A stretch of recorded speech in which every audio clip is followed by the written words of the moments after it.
Hello भक्तों, राधे राधे। आज मैं आपको भगवान श्री कृष्ण की लीलाओं से सीखने वाली 5 बड़ी बातें बताने जा रही हूँ। इसीलिए प्रेम से बोलो राधे राधे। भगवान श्री कृष्ण की लीला से सीखने वाली सबसे पहली और सबसे बड़ी बात यह है कि हम जो कर्म करते हैं उसका फल हमें भोगना पड़ता है। चाहे वह भगवान का कोई भी भक्त क्यों ना हो, चाहे वह भगवान की माँ ही क्यों ना हो। कहा जाता है, क्या आपने कभी सोचा है कि क्यों भगवान के माता पिता होकर के भी यानी वासुदेव और देवकी को कारागार में 14 वर्ष तक क्यों रहना पड़ा था। कहा जाता है कि जब भगवान श्री कृष्ण ने 14 वर्ष की उम्र में कंस का वध कर दिया था, उसके बाद में जब वह देवकी और वसुदेव को कारागार से बाहर निकालते हैं, तभी देवकी माता भगवान श्री कृष्ण से यही प्रश्न करती है कि हे प्रभु, आप तो पूरे जगत के पालनहार हैं, सभी को संकटों से बाहर निकालते हैं, तो आपके लिए ये क्या बड़ी बात थी कि अपने माता पिता को कारागार से बाहर निकालना क्या बड़ी बात थी।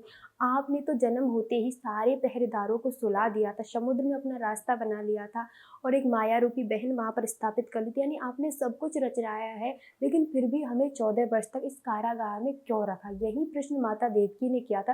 तभी भगवान श्री कृष्ण ने कहा कि माता, कर्मों का फल सभी को भोगना पड़ता है। तभी माता देवकी ने कहा कि पुत्र, आप क्या कहना चाहते हैं, मुझे समझ में नहीं आया। तब भगवान श्री कृष्ण ने कहा कि माता, आपने भी तो मुझे 14 वर्ष का वनवास दिया था, मुझे मेरी माता से दूर किया था। तभी देवकी माता ने कहा कि पुत्र, आप कहना क्या चाहते। तभी भगवान श्री कृष्ण ने कहा कि हे माता, आप जब मैं त्रेता युग में आया था, आप मेरी माता केकई थी और आपके पति दशरथ थे और मेरी माता एक कौशल्या थी, और आपने मुझे 14 वर्ष के लिए मेरी माता कौशल्या से दूर किया था।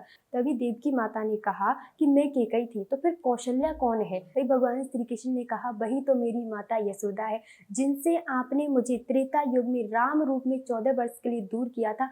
आज मैं इस द्वापर युग में उनके साथ 14 वर्ष रहा हूँ। तो भगवान श्री कृष्ण अपनी इस लीला से हमें सिखाना चाहते हैं कि आप भगवान श्री कृष्ण की माता ही क्यों ना हो, आपको अपने कर्मों का फल भोगना ही पड़ता है, आपको अपने कर्मों का फल भोगना ही पड़ता है। भगवान श्री कृष्ण की दूसरी बड़ी लीला जिससे हमें सीख मिलती है कि हमें अनावश्यक अपनी शक्ति का प्रदर्शन नहीं करना चाहिए और जितना हो सके लड़ाई से बचना चाहिए। भगवान श्री कृष्ण का एक नाम है रणछोड़, जो हमें यह सीख देता है कि हमें ज्यादा से ज्यादा लड़ाइयों से बचना चाहिए। कहा जाता है कि जब भगवान श्री कृष्ण ने 14 वर्ष की उम्र में कंस का वध कर दिया था, तभी कंस के जो ससुर थे जरासंध, उन्होंने कहा कि मैं अपने दामाद के वध का जो बदला है वो श्री कृष्ण से लेकर के रहूंगा। उन्होंने काफी सारे जो शत्रु है वो अपने साथ मिला लिया था। उनमें से एक शत्रु था कालियावन, जिसे इंद्र भगवान का ये वरदान प्राप्त था कि उनकी जो मृत्यु है किसी भी हथियार से नहीं होगी। तो कालियावन को बहुत ही घमंड था कि उसकी जो मृत्यु किसी हथियार से नहीं होगी, तो उन्हें कोई मार नहीं सकता है। कहा जाता है कि जब भगवान श्री कृष्ण को ये खबर लगती है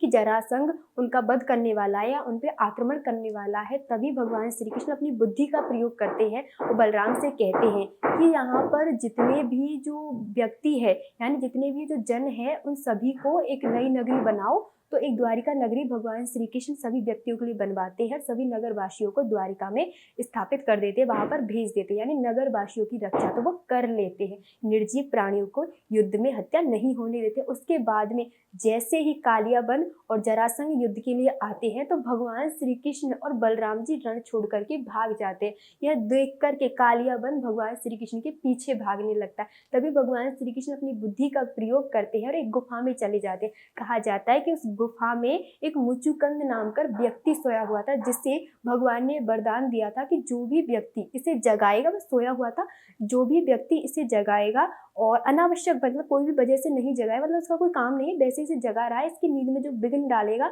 और उस व्यक्ति को मुचुकंद जो भी देखेगा तो उसकी मृत्यु हो जाएगी, वह आग से जल जाएगा, यानी कि आंखों से पहली बार आग निकलेगी। तो कहा जाता है उन्हें कोई भी नहीं जगाता था, लेकिन भगवान श्री कृष्ण ने लीला रची, वो अंदर जाते हैं गुफा में और उस व्यक्ति के ऊपर जो मुचुकंद सोया हुआ था उसके ऊपर अपना पीताम्बर फैला देते हैं, थोड़ा सा कर देते हैं और उसके बाद वो छुप जाते हैं। उसके बाद में कालियावन गुफा के अंदर आता है और उसे लगता है कि भगवान श्री कृष्ण यहाँ पर सो रहे हैं। जो मुचुकंद सो रहे थे उनको लगा कि भगवान श्री कृष्ण है और उन्होंने उनको जगाने के लिए एक लात मारी। ये देख करके मुचुकंद को बहुत तेज गुस्सा आता है और उसे लगता है कि इसने मुझे अनावश्यक बिना कोई काम की वजह पर ही जगाया है और मुझे लात मारी है। तो वो अपने नेत्र खोलते हैं और जैसे नेत्र खोलते हैं तो कालियावन को देखते हैं, तो उनके नेत्रों से आग निकलती है, इससे कालियावन का वध हो जाता है। फिर मुचुकुंद को भगवान श्री कृष्ण दर्शन देते, अपने चतुर्भुज दर्शन, और उसे अपने धाम यानी मोक्ष धाम की प्राप्ति का वरदान देते हैं। तो भगवान श्री कृष्ण अपनी इस लीला से हमें सीख देते हैं कि हमें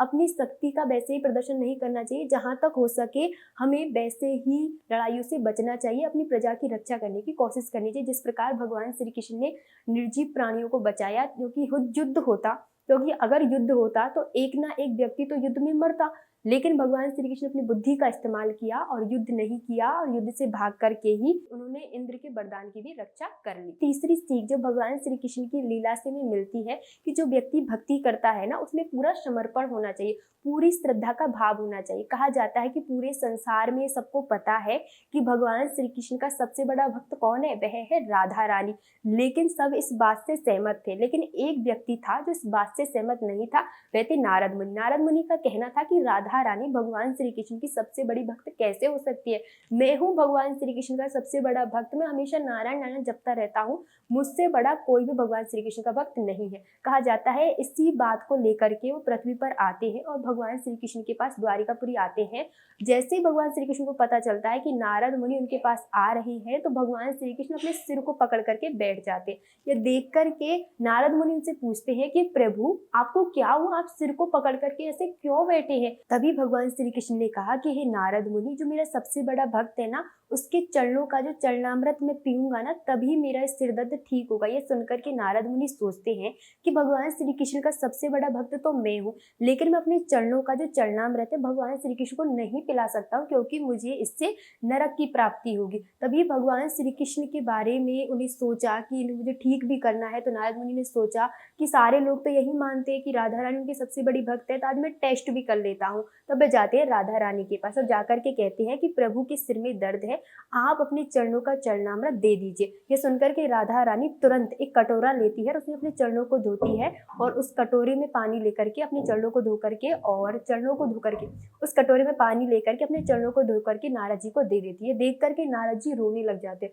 नारद जी कहते हैं कि देवी आप ऐसा कैसे कर सकती है, आप प्रभु को अपने चरणों का चरणामृत दे रही है, इससे आपको नरक धाम की प्राप्ति होगी। तभी राधा रानी ने कहा कि मुझे इससे कोई मतलब नहीं है कि मुझे नरक मिले कि स्वर्ग मिले, मुझे सिर्फ यह चाहिए कि मेरे प्रभु ठीक हो जाए। ये सुनकर के नारद मुनि कहते हैं कि देवी आप ही भगवान श्री कृष्ण की सबसे बड़ी भक्त है, आपने नरक और स्वर्ग के बारे में नहीं सोचा, आपने सिर्फ और सिर्फ प्रभु के बारे में सोचा। भगवान श्री कृष्ण की इस घटना से हमें सीख मिलती है कि जो भक्ति होती है पूरे समर्पण के साथ होती है। ये नहीं देखा जाता है कि इसमें हमारा भला होगा कि बुरा होगा, सिर्फ और सिर्फ प्रभु के बारे में सोचा जाता है, वही असली मायने में भक्ति होती है। चौथी बड़ी बात जो हम भगवान श्री कृष्ण की लीला से सीख सकते हैं कि हमें कभी भी अहंकार नहीं करना चाहिए।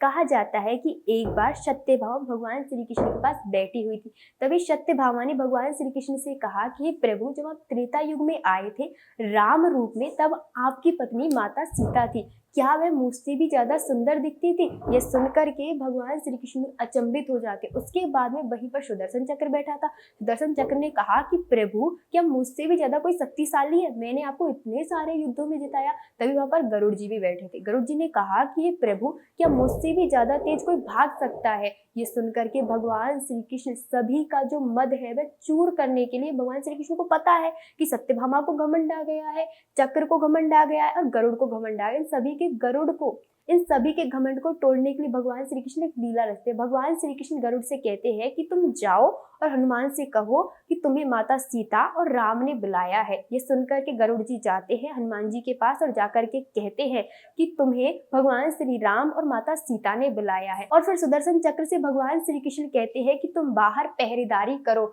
और किसी को भी मेरी आज्ञा के बिना अंदर मत आने देना। और भगवान श्री कृष्ण सत्यभामा से कहते हैं कि तुम सीता का रूप धारण कर लो, मैं मर्यादा पुरुषोत्तम राम बन जाता हूँ। उसके बाद में भगवान श्री कृष्ण सभी को ये समझाना ही चाहते हैं कि हमें अहंकार नहीं करना चाहिए। कहते हैं उसके बाद में गरुड़ जी जाते हैं हनुमान जी के पास, जाकर के कहते हैं कि हनुमान तुमको माता सीता और प्रभु श्री राम ने बुलाया। ये सुनकर के हनुमान जी कहते हैं कि तुम चलो मैं अभी आता हूँ। ये सुनकर के गरुड़ जी सोचते हैं कि हनुमान जी तो अब बूढ़े हो गए हैं, अब तो मैं ही हनुमान जी से पहले भगवान श्री राम यानी भगवान श्री कृष्ण के पास पहुंचने वाला हूँ। लेकिन भगवान श्री कृष्ण के पास तो पहले ही, भगवान श्री राम के पास तो पहले ही हनुमान जी बैठे थे। ये देख करके गरुड़ का जो घमंड है चूर चूर हो जाता है। उसके बाद में भगवान श्री राम हनुमान जी से पूछते हैं कि हनुमान, बाहर मैंने एक सुदर्शन चक्र अपनी सुरक्षा के लिए रखा था, क्या उसने तुम्हें द्वार पर नहीं रोका?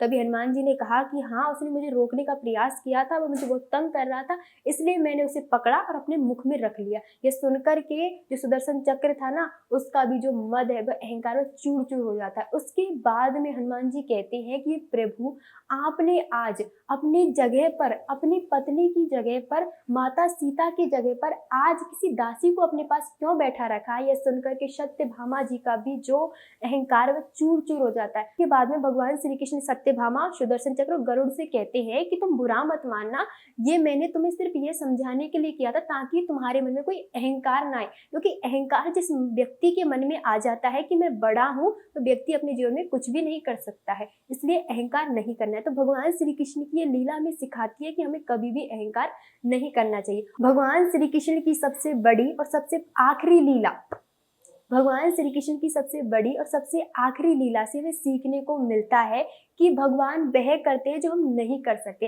कहा जाता है कि दुर्योधन बहुत ही शक्तिशाली था और उसने पांडवों को मारने के लिए उन्हें लाक्षागृह में छोड़ दिया था, जहां पर ना तो हवा थी, ना सांस थी, ना खाने को कुछ था, ऐसी जगह पर उन्हें छोड़ दिया था। लेकिन वो प्रभु की भक्ति करते थे, तो प्रभु ने उन्हें रास्ता दिखाया, तो लाक्षागृह से बाहर निकले और जंगल में एक ब्राह्मण का रूप धारण कर करके वो रहने लगे थे, जंगल में अपना जीवन व्यतीत कर रहे थे। तभी उन्हें एक घोषणा सुनने को मिली थी कि द्रौपदी का स्वयंवर हो रहा है। जिस प्रकार त्रेता युग में माता सीता का स्वयंवर हुआ था कि जो शिव जी के धनुष पर प्रतिज्ञा चढ़ाएगा, वही माता सीता का स्वयंवर होगा। तो वही द्वापर युग में श्री कृष्ण के रूप में, यानी कि अर्जुन जी के, यानी कि द्रौपदी जी के स्वयंवर में यही हुआ था कि द्रौपदी जी के स्वयंवर में यही हुआ था कि जो भी व्यक्ति एक मछली ऊपर तैर रही है, एक छत है उस पर एक मछली तैर रही है, वह इधर उधर भाग रही है और नीचे एक पात्र रखा है जिसमें पानी रखा है और वो हिल रहा है, और एक व्यक्ति है जो धनुष चलाएगा, और उस जो मछली है, एक व्यक्ति है जो धनुष चलाएगा और जो मछली ऊपर तैर रही है उसकी